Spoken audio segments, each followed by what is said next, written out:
Bhagavad Gita is a book of mankind's collected experience of and answers to life's most basic questions. Who I am, from where do I come, what is my purpose and destiny, and most practically, how do I find happiness?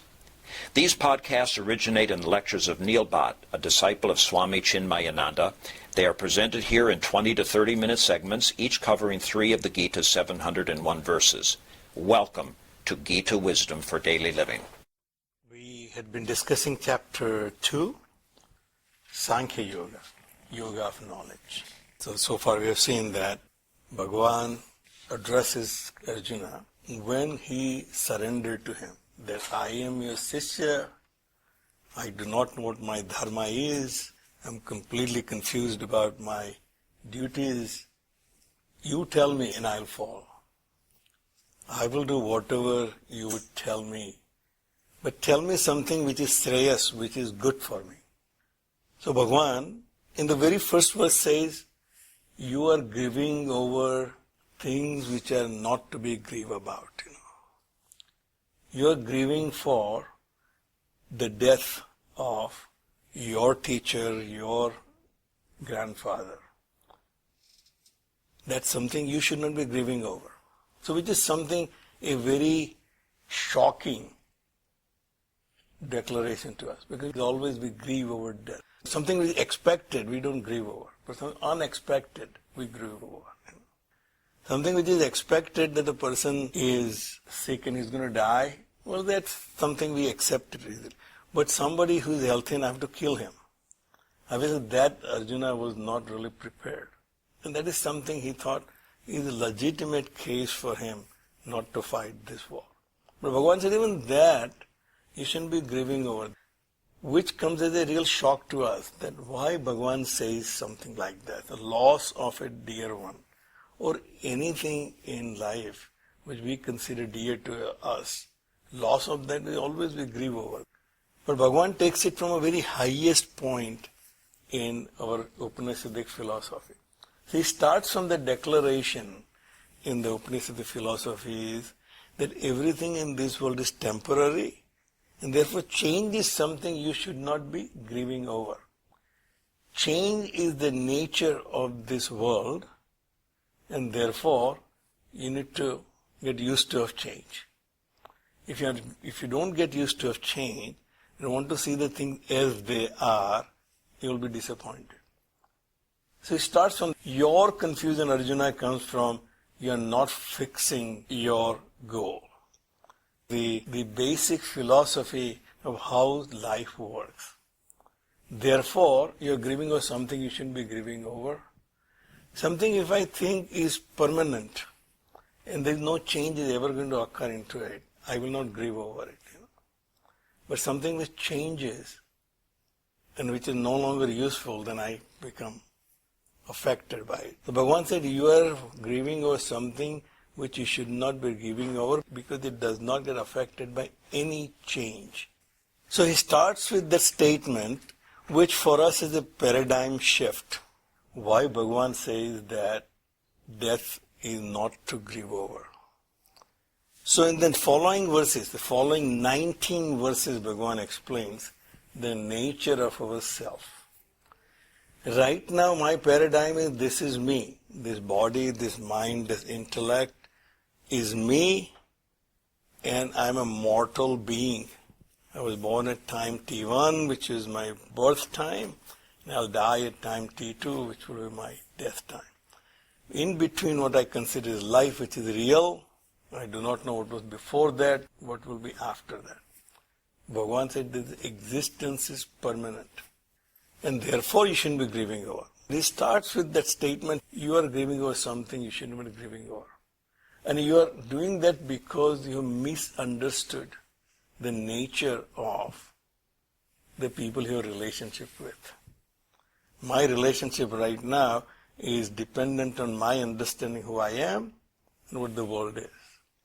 Something which is temporary, I will not have much relation. I say, if I have a balloon, I know it's not going to be permanent. I won't grieve over, but my child may.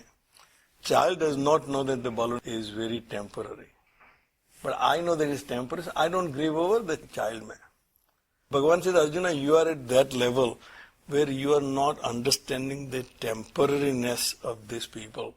So next 19 verses explain. There was never a time when either I or you or these kings were not there. So right now, it is my understanding that I am here now, but I was not there before my birth. Neither Krishna was there before his birth, and the kings were not there before their births. And they will not, they get killed or they die. Therefore, Arjuna is grieving over it. But Bhagavan said, that is not the case. So that's a paradigm shift. So that is something redefining who these people are, who I am, who you are. This death is only for the body. So Bhagavan said, these people were always existing, you were always existing, I was always existing. How? Just as you have changed from the child to youth, to an adult, an old man, but you never ceased to exist. You existed as a child, you existed as a youth, you existed as an adult. You will also exist after you leave this body. Deha antar prapti. Indication is you will be taking another body. So the first time we come across the declaration of reincarnation in Bhagavad Gita, that there will be another existence in another body for you, as long as you have unfulfilled vasanas and desires. Then you will have to take the body to fulfill your vasanas and desires. The change from this body to the another will be very similar to you changing from your childhood body to the youth body. The death of the childhood, give birth to youth. Death of youth, give birth to adulthood. Death of adulthood, give birth to old age. Death of old age will be my death in this body. So Bhagavan said, Deha antar praptihi dhiraha tatra na muhyate. Person whose intellect is steady, in a sense, who realizes the fact, he does not get deluded by the death of this body. The question obviously occurs then, what about all the experiences which I am experiencing in this life? If my self is permanent, but I am experiencing all these experiences which are either conducive or non-conducive, what about them? So Bhagavan explains in the next verses, Matraha sparsaha tu kaunteya sita ushna sukha dukkha daha. These experiences which you are experiencing are because of the contacts of the senses with the sense objects. As long as the senses are not active, I have no experience. In my deep sleep, there is no experience whatsoever, because neither the senses are available to me, nor my mind is available to me. Therefore, there is no experience in a deep sleep. We have experiences in a waking world and you have experience in a dream world. But there is no experience of deep sleep. You can ask anybody, what did you experience in your deep sleep? The only answer is, I had a good sleep. How do you know you had a good sleep? It's the lack of experiences makes me feel good. All my experiences either pleasurable or sorrowful. Lack of experiences is the real bliss. Therefore, deep sleep is bliss. Dream is painful, sometimes it is pleasant, but it's never blissful. It's only deep sleep because there is lack of experience. Lack of experience because the instrument of experience is not there. Neither my body I'm aware of, nor I'm aware of my mind, nor I'm aware of my senses. So Bhagavan says, Matraha sparsaha tu kaunteya sita ushna sukha daha. This contact with the objects by your senses create the experiences of heat and cold at the body level and sukha and dukkha at the mind level. Our experiences are physical or mental. Physically, I may be very comfortable, but I'm upset in my mind. The comfort doesn't mean anything. So therefore, my experiences are either physically pleasant or unpleasant, or mentally pleasant or unpleasant. But they are only when senses are in contact with the sense objects. Agama apayinaha anityaha. Nature of these experiences is agama, it is beginning, apayina, it is end. There is no experience that you can come across in your life which will be permanent. Every pleasant experience also has a beginning and end. Every unpleasant experience also has a beginning and an end. And therefore Bhagavan says, anityaha, they are impermanent. There is no permanent joy, there is no permanent job, even though we always say, is it a temporary job, permanent job? What does that really mean? There is no permanent home. In India, we used to have temporary address and permanent address. They don't ask anymore here. But when I filled out forms in India, they used to have temporary address, your present or temporary, what is permanent address? I used to give my home address where I grew up all the time. 9/16/15 Naniyangpol, Kalapit, Surat was my permanent address. Last time when I went to India to look at the 9/16/15 Naniyangpol, it was not there. There was a parking lot. So my permanent home is gone. So what is permanent? It is by my narrow perspective. This table is solid from my narrow perspective. For a nuclear scientist, there is no solid thing in this world. So, Bhagavan said, these experiences which you are experiencing are related to the senses only. They are not belonging to you, the one who is aware of this experience. The experiencer is someone other than the experiences. You are aware my body is experiencing this. Now, should I be upset about that experience depending on my understanding of the experience? If you pinch me with a needle, I'll be very upset. Same thing the lab technician does every 4 months. And depending on the experience of lab technician, I know whether it's going to be pleasant or unpleasant. Injection, I don't even worry about injections anymore because injections is painless. Flu injection. Drawing blood, I'm always worried about because they can find my vein easily. And depending on the lab technician's experience how to find vein, he may have to try it 1 or 2 or 3 times, 4 times before they finally find. But I don't get upset, even though in fact I prepare them and say, look, I'm a difficult patient to find my vein. So take your time, but figure out what is the best way to do it. So experiences are different than experiencer. So it says they are agamaha apayana, they are beginning and the end. Because every time I go to draw my blood every 4 months, I know it will end. After second or third trial, they will find somehow, draw blood, and I'll be okay for next 4 months. Then I'll come back again, the same story all over again. Anityaha, the impermanent. So what am I supposed to do? There's only one thing you can do. Tam titikshashva bharata. Bear them patiently and bravely. That's the only remedy. If you complain about them, they become worst. If I get upset at the nurse who is taking blood, what are you doing when you can't find it? It will be worst. Let her take her time, and once she is done, I'll be good for 4 months. So Bhagavan said the only thing you can do is titiksha. Bear them patiently and know that they have beginning and end and they will go away. They're temporary. If the good experience also will pass, bad will also pass too. That's your only solace. They're impermanent and temporary. You can't avoid them. But also you should know that they don't belong to you.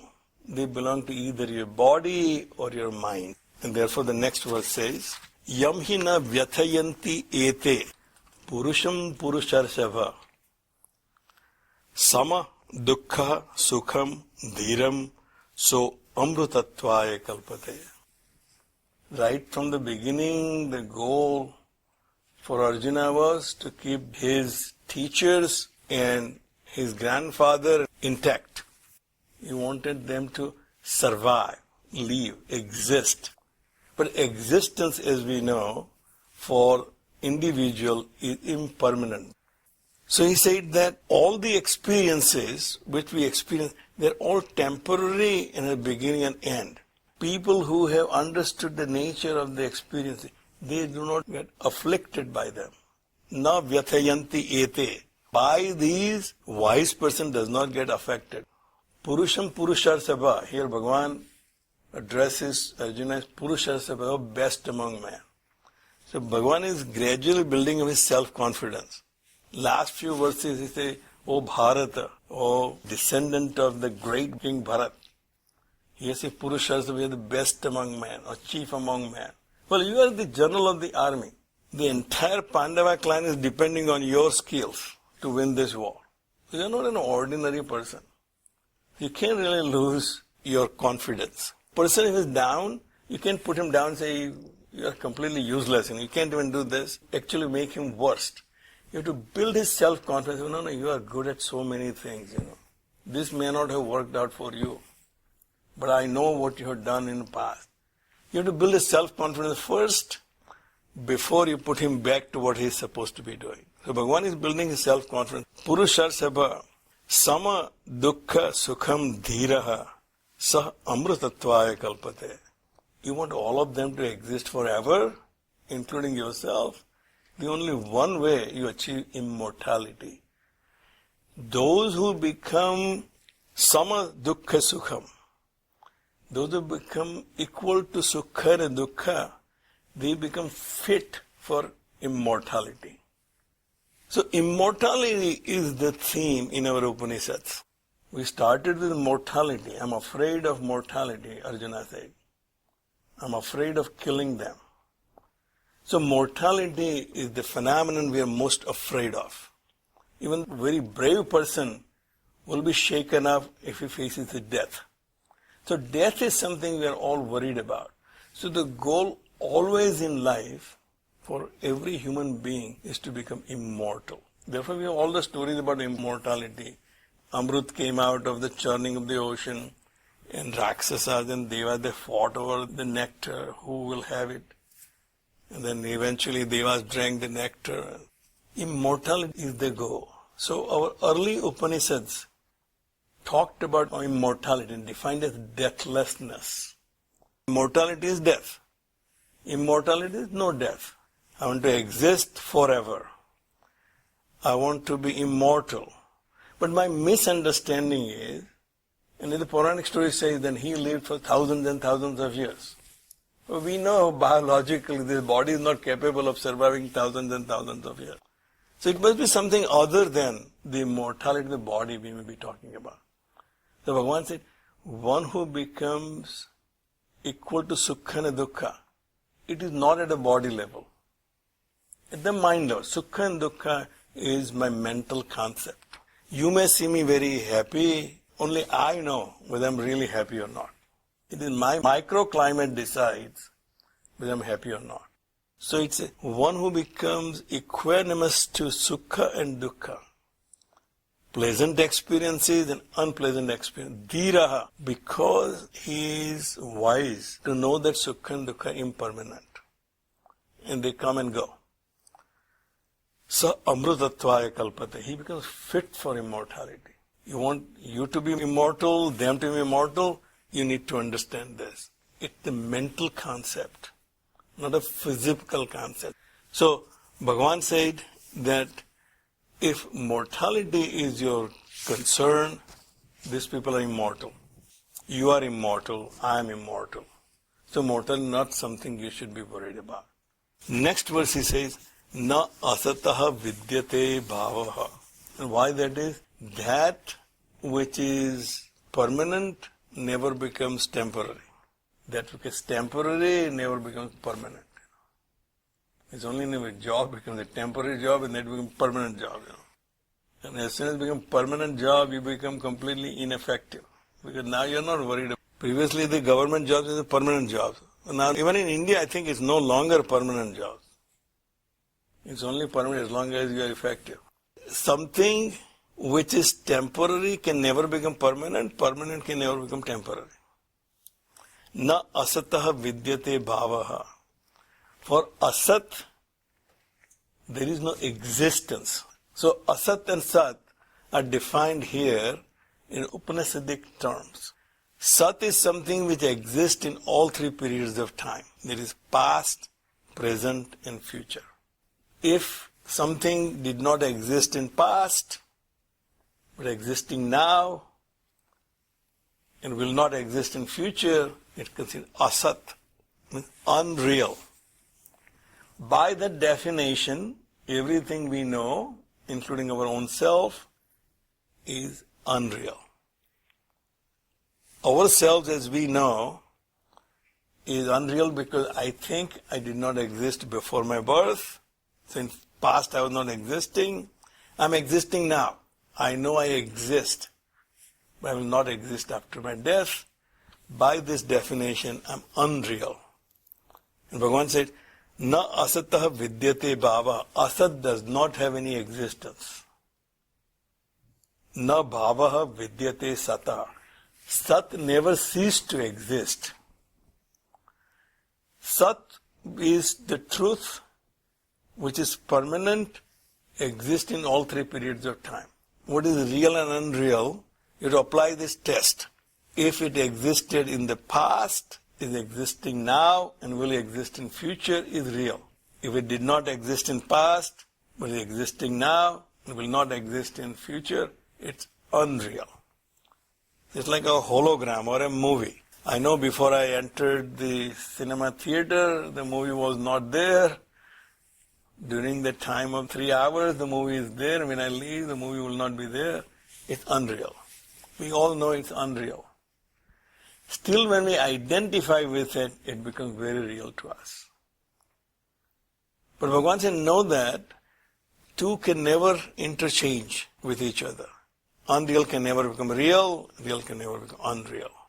Ubayoho upi drustaha antaha tu anayoho tattvadarshibhehi. One who knows the truth, he knows the truth about both. What is real and what is unreal. So in the previous verse we have seen that it says, the person who becomes equal to sukha and dukkha, he becomes capable of becoming immortal. Sukha and dukkha right now are at my physical level and my mental level.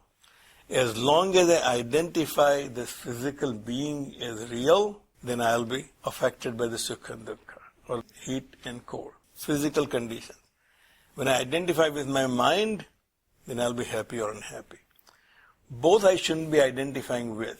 Swamiji uses the example in one of his lectures that if you have a dog, the dog is sitting next to you, and that dog is scratching its ear. Should you start scratching your own ear? No, because he is having itch. I'm not having itch. He is itching. That's why he's scratching its ear. But I'm not a dog and I'm not having itch. I shouldn't be scratching my itch. But I'm aware the dog is scratching. Same way, if I can see my mind as something other than me, when my mind is unhappy or happy, I'll be a witness to it. I'm sorry that you are feeling unhappy. But there's nothing much I can do, but you have to suffer through it.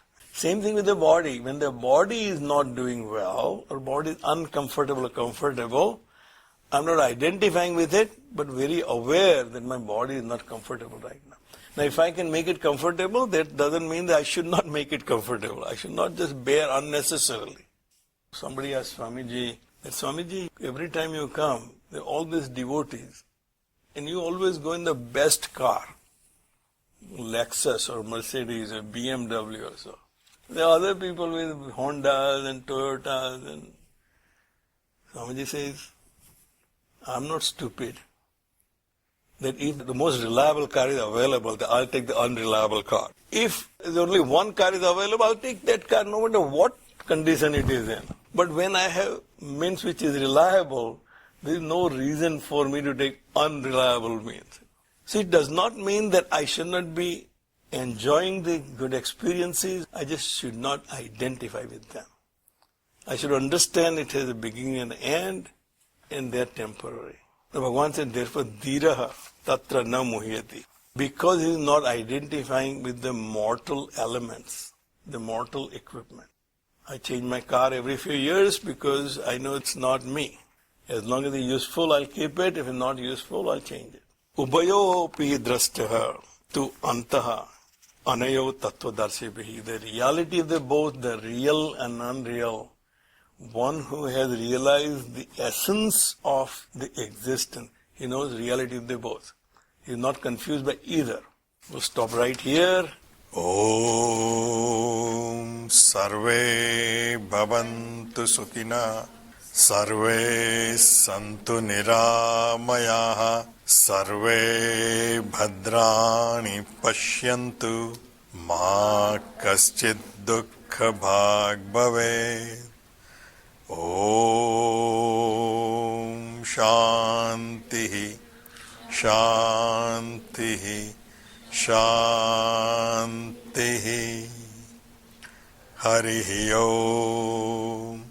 Shri Gurubhyo Namaha. Harihi Om.